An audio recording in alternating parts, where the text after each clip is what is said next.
আসসালামু আলাইকুম এভরিওয়ান। তো আজকের ভিডিওটা একটু অন্যরকম হতে চলেছে, তার কারণ হচ্ছে আজকে হঠাৎ করে আমরা প্ল্যানিং করে ফেললাম যে হচ্ছে আমরা আজকে দূরে কোথাও যাব, তাও আবার বাইক নিয়ে। তো গাইজ এই যে আপনারা দেখতে পাচ্ছেন এখানে একটা বাইক, এখানে একটা বাইক, আর এখানে আমার গাইজ হচ্ছে ব্ল্যাক কোবরা, আর ওইখানে একটা আছে পালসার, পুরোটাই মড করা আর কি। তো গাইজ হচ্ছে আমরা সবাই মিলে হচ্ছে এখন কোথায় যাচ্ছি বলো তো? আমরা এখন যাব সারদা নদীর ধার, ক্যাডেট কলেজের দিকে। ওখানে প্লেসটা খুব সুন্দর, ইনস্টাতে একটা ভিডিও দেখলাম। যাই হোক গাইজ আমরা এরকমই, আমরা হচ্ছে হঠাৎ করে প্ল্যান করে ফেলি, আর হচ্ছে আমরা ওখানে যে আপনাদের সঙ্গে একদম দেখা হচ্ছে। আমাদের সঙ্গে আরেকটা বাইক অ্যাড হবে, R15 ভার্সন 3, তো ওর জন্য আমরা হচ্ছে ওয়েট করছি। গাইজ আমরা এখন হচ্ছে তেল নিয়ে নিচ্ছি। এই যে গাইজ অলরেডি একজনের নেওয়া হয়ে গেছে, পেছনে আরেকজন আছে, যারাও নিবে। মামা ট্যাঙ্কিতে ওকে হয়নি গাইজ, আরেকটা হচ্ছে সিরিয়ালে দাঁড়িয়ে আছে।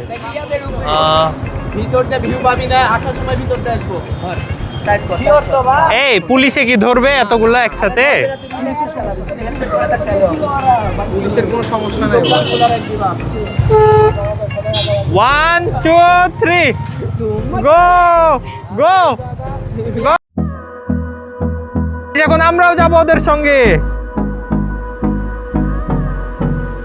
গাইজ আমাদের আসতে একটু দেরি হয়ে গেল, আর হচ্ছে গাইজ হচ্ছে এখন হচ্ছে সন্ধ্যা, আমাদেরকে ঢুকতে দিচ্ছিল না, তো আমরা জোর করে ঢুকলাম 20 টাকা করে টিকিট কেটে, আর বললো যে মাগরিবের আজান দিলে আমাদেরকে বের হয়ে যেতে হবে। তো গাইজ এই যে দেখতে পাচ্ছেন পরিবেশটা কিছুটা এরকম, আসলে আমরা ভিডিওতে যেরকম দেখি প্রপারলি গাইজ ওই রকমই, কিন্তু হচ্ছে ড্রোন যে উড়াবো এখন যে অন্ধকার হয়ে গেল, ওই জন্যই তো বুঝতে পারছি না যে আসলে ভিডিওর ফুটেজটা কেমন লাগবে। তো আমরা গাইজ এই যে সবাই আছি, সামনের দিকে একটা অনেক বড় একটা নদী দেখতে পাচ্ছি, আমরা দেখি সামনে কি আছে। গাইজ হচ্ছে আমরা যে আমাদের পদ্মা নদী ছেড়ে আমরা যে এত দূরে আসলাম রাজশাহী থেকে এখান পর্যন্ত, তো আমরা হচ্ছে এখন হচ্ছে সবার মনের অনুভূতিটা জিজ্ঞাসা করব। হ্যাঁ, দেখ কেমন লাগছে? ফার্স্টে হাবিব বলো তো দেখি কেমন লাগছে ভাই? কি বলবো ভাইয়া, এত দূর থেকে যে আসলা, তোমার কেমন লাগছে তোমার? ভালো, কিন্তু অন্ধকার হয়ে গেছে এটাই, এতটুকুই। তাছাড়া কি আমাদের ওখানে নদী আছে সেম। ভাইয়া তুমি কিছু বলো। না, কিছু বলার না। ওদের তো শুনলেনি, এবার তুমি বললো দেখি এত দূর থেকে যে আসলা তোমার অনুভূতিটা কেমন? আমার অনুভূতি হচ্ছে যে পিছে দুইটা বাইক পড়ে যাওয়ার কারণে ঠিক মতো টানতে পারলাম না। বারবার তোমাদের আমরা এসে দাঁড়িয়ে আছি 10 মিনিট আর আসেই না। আমরা গাইস হচ্ছে আমাদের সন্ধ্যা হয়ে গেল, যার কারণে হচ্ছে রাস্তাতে আসতেও একটু সমস্যা হচ্ছিল। ওরা সবাই এখন ছবি তুলতে ব্যস্ত, কিন্তু আসলে গাইস ভিউটা অনেক সুন্দর। আমি অনেক নদী দেখলে এমনি তো মন বড় হয়, আরোই বেশি মন বড় হয়ে গেল।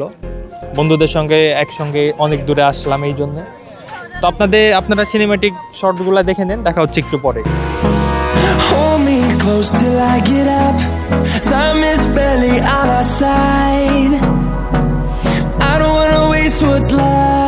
তো গাইজ আজকের ভিডিওটা আমার এখান পর্যন্ত, আর ভিডিওটা কেমন লাগলো আপনারা অবশ্যই আমাকে কমেন্ট করে জানাবেন।